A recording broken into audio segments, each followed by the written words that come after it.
Hello, how's everybody doing today? Uh, Hi, Big Sal and Hobby. Good to see you. Um, it is hot. That's it was just the only way I can describe it is hot. I hope it's well where you guys is. Hi, Dom and John. Hater, good to see you.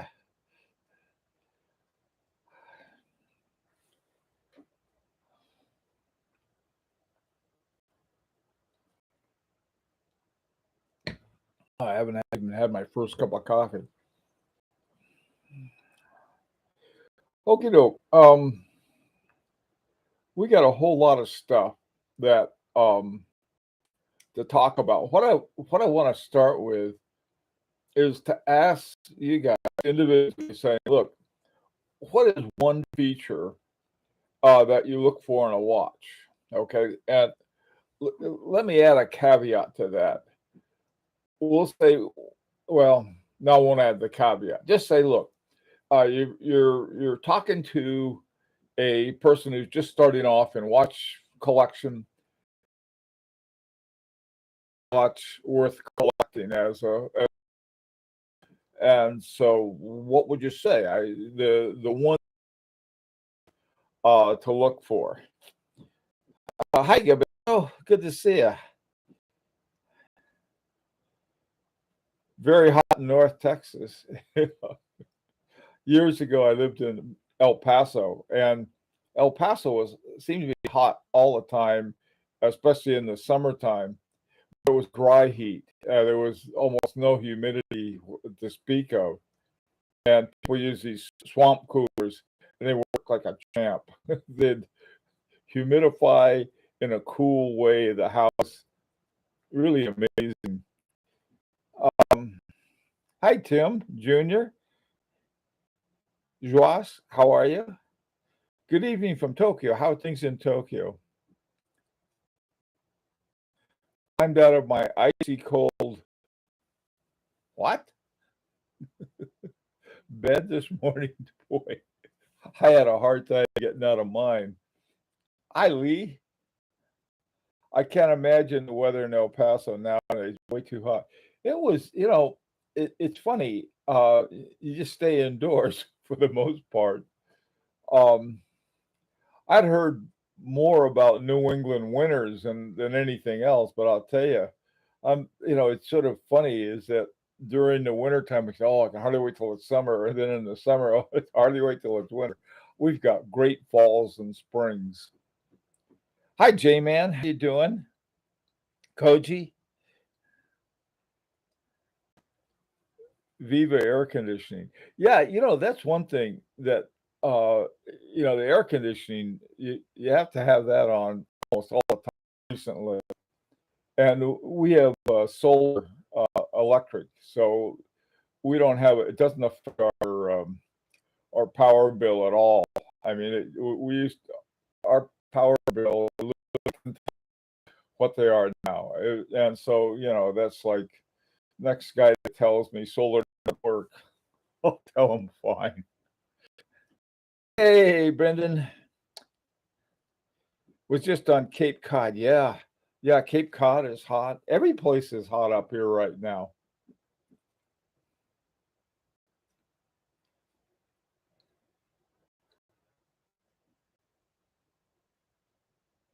It's south of the equator.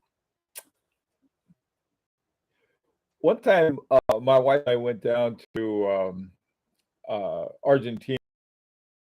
It was either, I think we were just coming out of the winter, and so it was spring, and they were just going into the winter. It was fall, and it was very nice weather.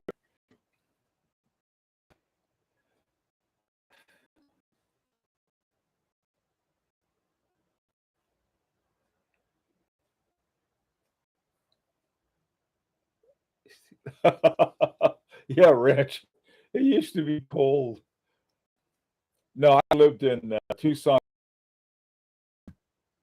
I guess El Paso is hot in Florida, and at the University of Florida, even Mississippi and the South. I lived down there for a while when I was growing up, and I tell you, the as bad as it got there then, man, I tell you, lately it's really been rough. Okay, enough of that. Hi, Tuna. How you doing? Um,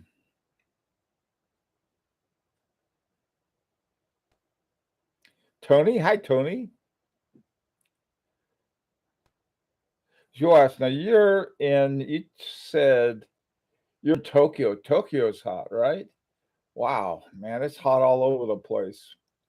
Okay, hey, Nerf. Uh, let's go back to the original question. Uh, you're in a situation and you're talking to somebody just starting off in watch collection, and they don't know anything. They don't think they know anything. They probably know as much as we do, or what we think we know.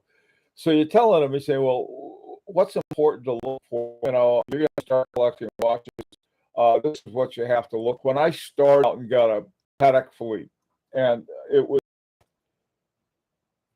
because I didn't know anything. I mean, it was from, it's an old one. It was, and the thing was in perfect shape from the day I bought it until I sold it. It ran perfectly, probably still does. It was from 1968 or something like that. And it was just a wonderful watch. But I was told, it's very this and that. And so what I bought, the feature I was looking for was the reputation, not knowing nothing about watches. I figured, okay, that must be a good watch. Now, if I were today, I'd have a very different kind of criteria. I mean, knowing what I know now is say, well, I'd look for this, that, and the other thing. Had a swamp cooler when I was a kid. Remember, as the best. Yeah, Leaf. Those are fantastic. Uh, hey, Tuna, let's see. Okay, where are we now? Hi, Claudio Cotto. How are things in Mexico? Is it as hot there as it is up here? Come on up, New England, boiling. Um, okay.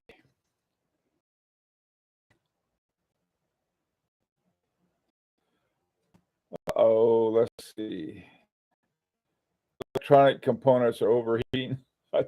I don't know. Sometimes when let me see if I can find out here. It doesn't tell you anything.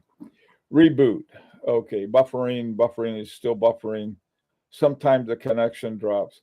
Well, I also think is that unfortunately, as we get more and more on here, um, is it still? How's it doing now? Is it okay now? Coming through. Hi, Vinnen. Finishing is important. That's a good. Oh, I know if the buffering has stopped. Is it okay now? Sometimes it'll come on very quickly and then go away. Hey, Jean Claude.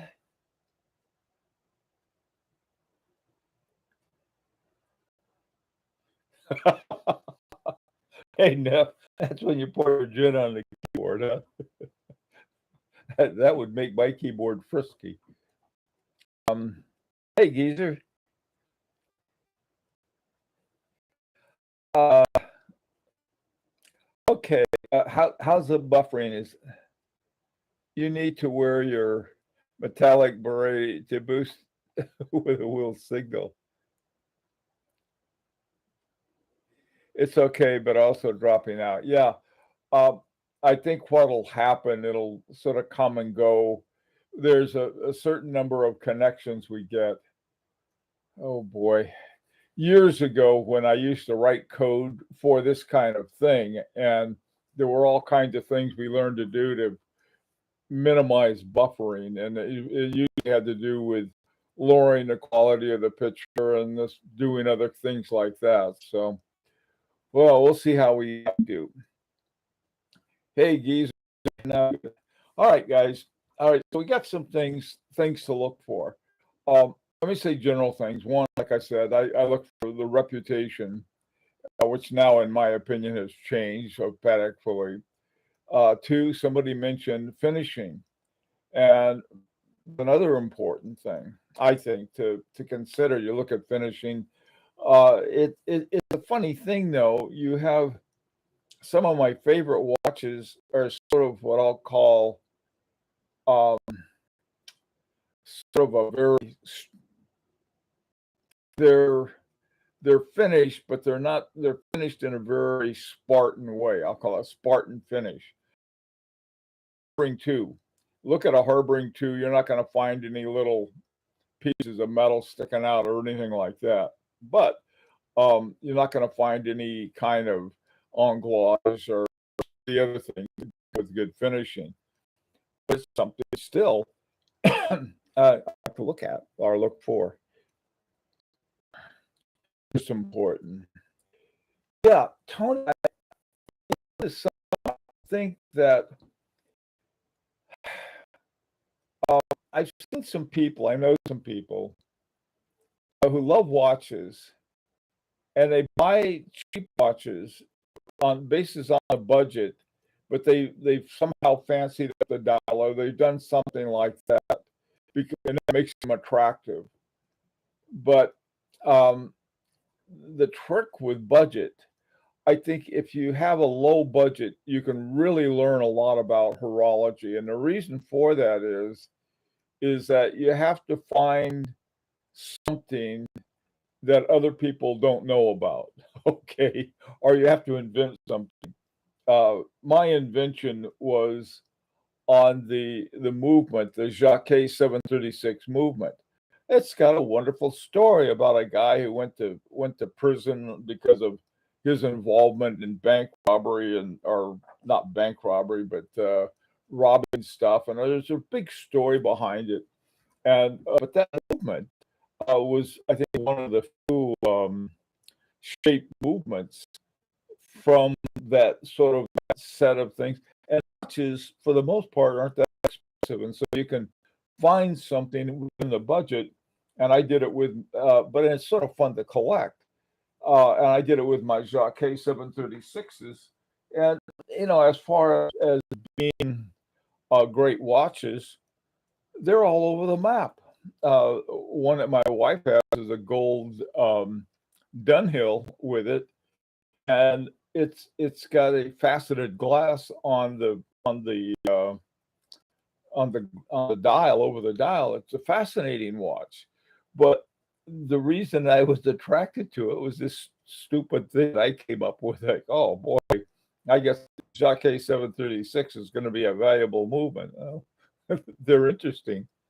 And so that's one way. If you don't have a lot of money, you you can find out about a lot of stuff. And then the trick is to do it before everybody else. I saw a thing, a couple guys from I don't know where they're from. Uh, they had I think it was either is in Asia. I didn't. I just saw some writing and stuff, and that was my guess. But they were talking in English, and they were talking about THA. And I remember, that people, go, what is THA? Well, it was a group that Vianney Halter and FP Jorn and some other really great watchmakers when they were young and just getting started back, I think in the late 90s, they put together this company called THA. And that some of the movements they made were just incredible. And some time ago, I found one in a Cartier uh, watch that was at the time, it wasn't very much at all. I didn't care for it. I thought the dial, the case, and everything else were a little too small. It just, but man, that movement happened. So that's another way, sort of a poor man's budget, looking for things. And there's a certain point where I think you sort of can tip things over and go into vintage if you like vintage. I'm not much of a vintage fan. I may be vintage, but the watches I collect, I'm not crazy about. I sort of stop around 2000, and maybe some of the stuff from the 90s that went into the 2000s. Sort of the kind of things I like to collect. So that's another thing I look for is try to find the date on it. Also, with other kinds of dates like Patek Philippe started putting silicone hairsprings in their watches in 2009, and so they quit making gondolas, and I happen to like gondolas, and I don't like the silicone hairsprings, and so what I do is I look for things before 2009. Now, it's not, rather than getting into my usual rant about silicone hairsprings, let me just say, you like what you like, period. Okay.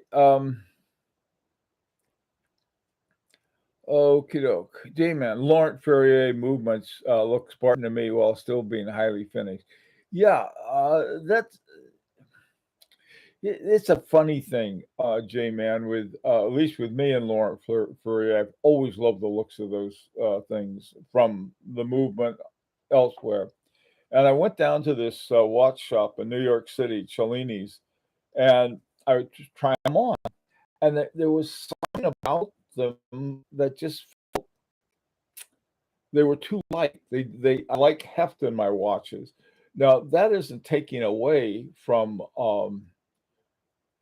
Laurent Ferrier watches. They seem to be very well made, and they were like watch with heft. That's sort of if you're working, you're working in Wall Street or hedge funds, or whatever, people would wear those.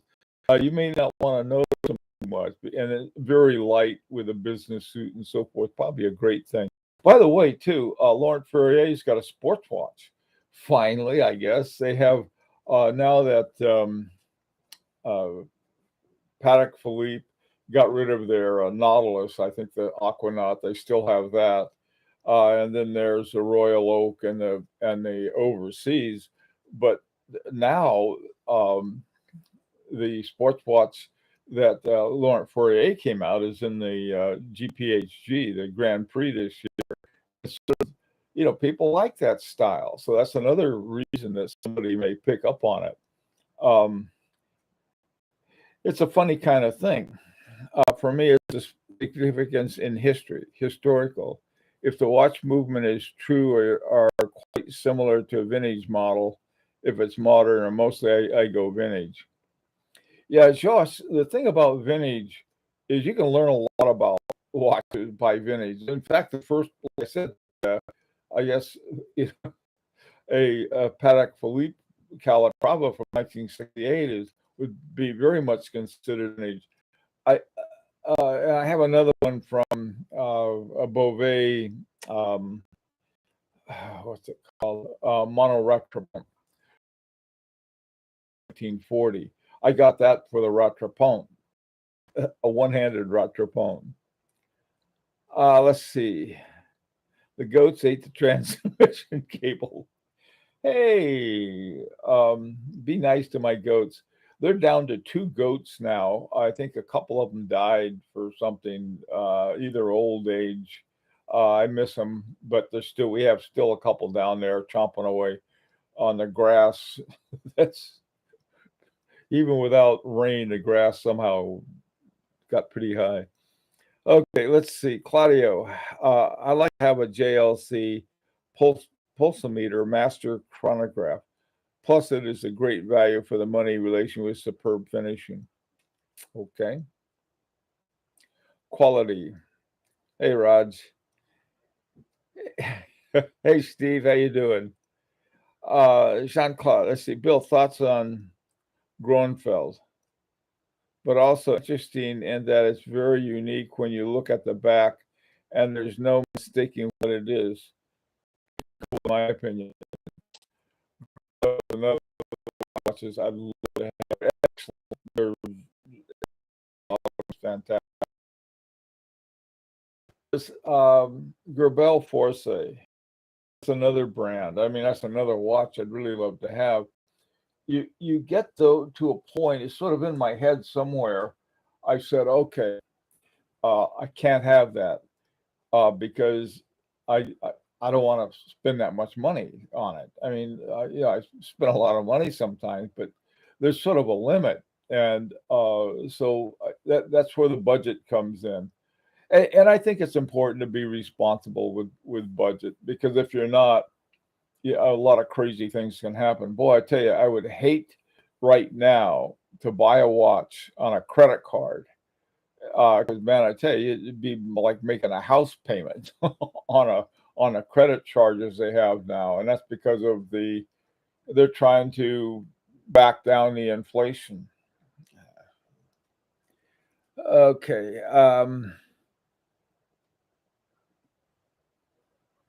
Yes. Yeah. Rancher's point. It's easier to board a rocket while it's still on the launching pad. It's a lot easier. It's a good point. Yeah. I found some watches that are by top watchmakers, uh, like Daniel Roth and Roger Dubuis.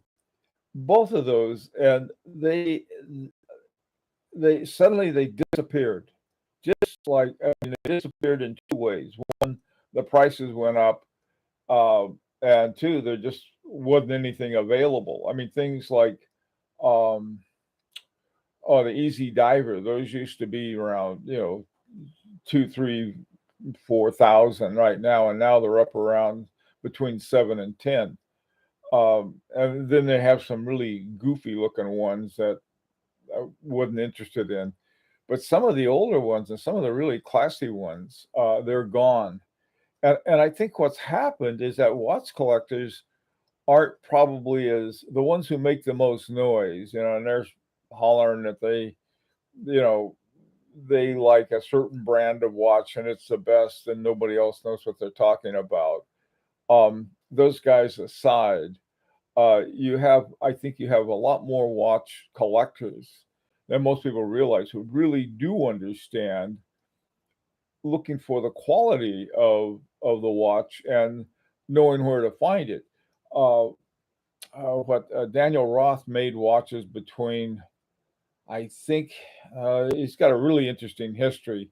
After he left Breguet, and then when he started his own company, and then going through parts of the 90s and into the 2000s, really had some very cool watches. And so and they're also very affordable. They used to be super affordable because they weren't in sort of the popular lane. But as I think as watch collectors became more and more savvy about that stuff, those watches just sort of the supplies begin to dry. Um,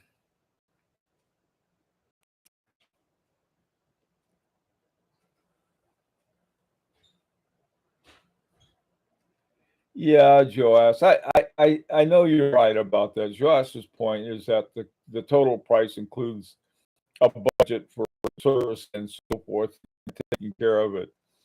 I mean, I should, but I that I've had serviced, um, they've been, both, all three of them, I guess, major services.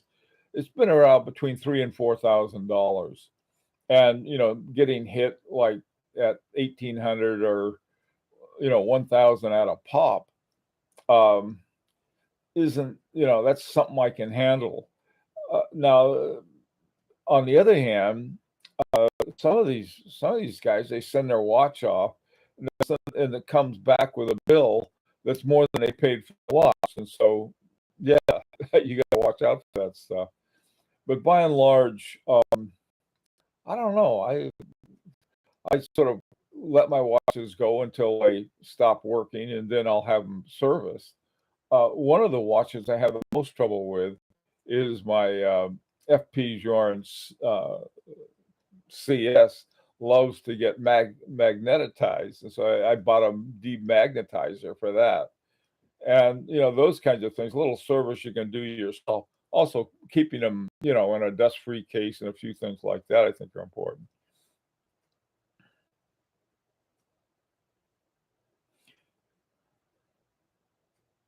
Claudio, you'd like to have a barometer complication and watch. I could be great in places like that, or if I had a smartwatch, which would be something that would local barometric pressure measurement. Now, I think it'd be cool though if it's purely mechanical. I'm not quite sure they do that. I do know that they have mechanical watches with altimeters in it. I don't know how they do that, but they do. Um,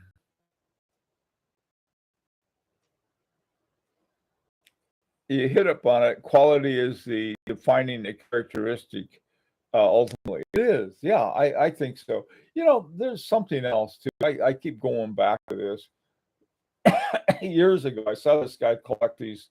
I think they were relatively inexpensive Tag Heuers that they had in different colors, and he wanted to get all the different colors. Had a ball with his colorful Tag Heuers, and and he enjoyed that. Um, I think there's a point where, like, I've always wanted to have a watch with a Remontois Egalité.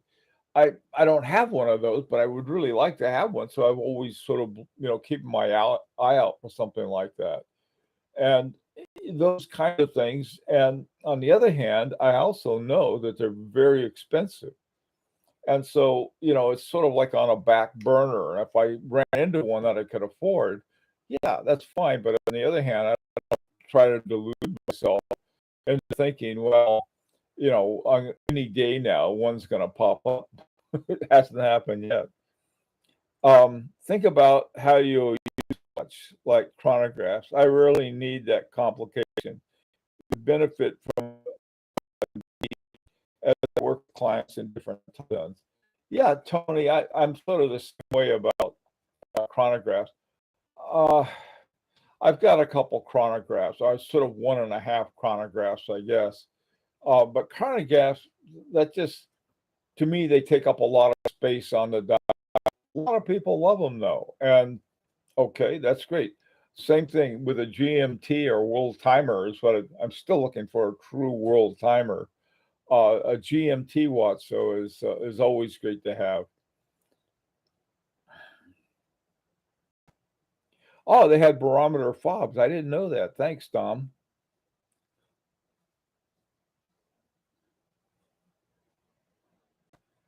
Looking, Andre. Okay, Andres, how you doing, man? Andres found something really cool. I had no idea about it. Um, he found a swan neck. Found a swan neck on a watch on a Suda original that had a silicon hairspring, and I said, no, you can't. It's a free sprung. Uh, it's free sprung. You can't do the regulation that you can do it on a curb regulator. And apparently they're doing something. Andres found on a concentric breathing. I have no idea. Is that right? Yeah, concentric breathing. I have no idea what that is. Um, but there's another thing. There's a swan neck um, regulator. That is simply a cool thing to have on a watch with a curb regulator. Those kinds of hey, there's some value in that. Whether they ever go in with a little screwdriver and try to regulate, try to change the either the beat or the balance speed.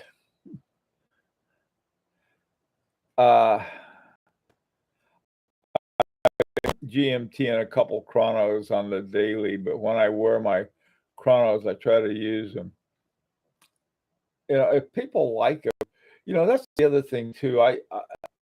The fact that I have chronographs that I would almost never use and end up with a dial. Other people, it's the opposite. So look at all these cool subdials I got. They enjoy looking at those things and having them around. Uh, Uh-oh. Um, Claudio, sorry about the buffering.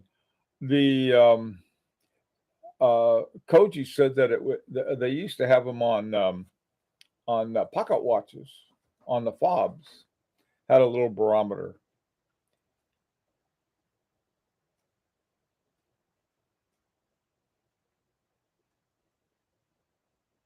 Yeah, now Tony, come on, a Ferrari, anybody, you know, you can get great buys on Ferraris, on old ones, but man, I tell you, they're in the shop all the time.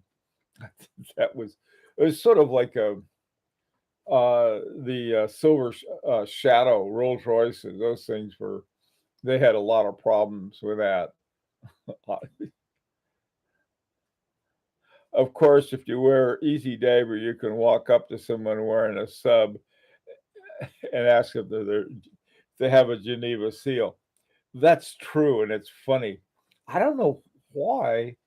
I guess it probably costs something to have them go through all the tests that Geneva seals have. Um, yeah, you can go up to someone with a Nautilus after 2009 and say, "Hey, let's see, you got a Geneva seal?" Oh, I got a paddock.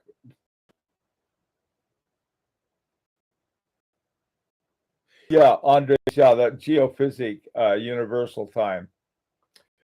The whole line of geophysics are really great.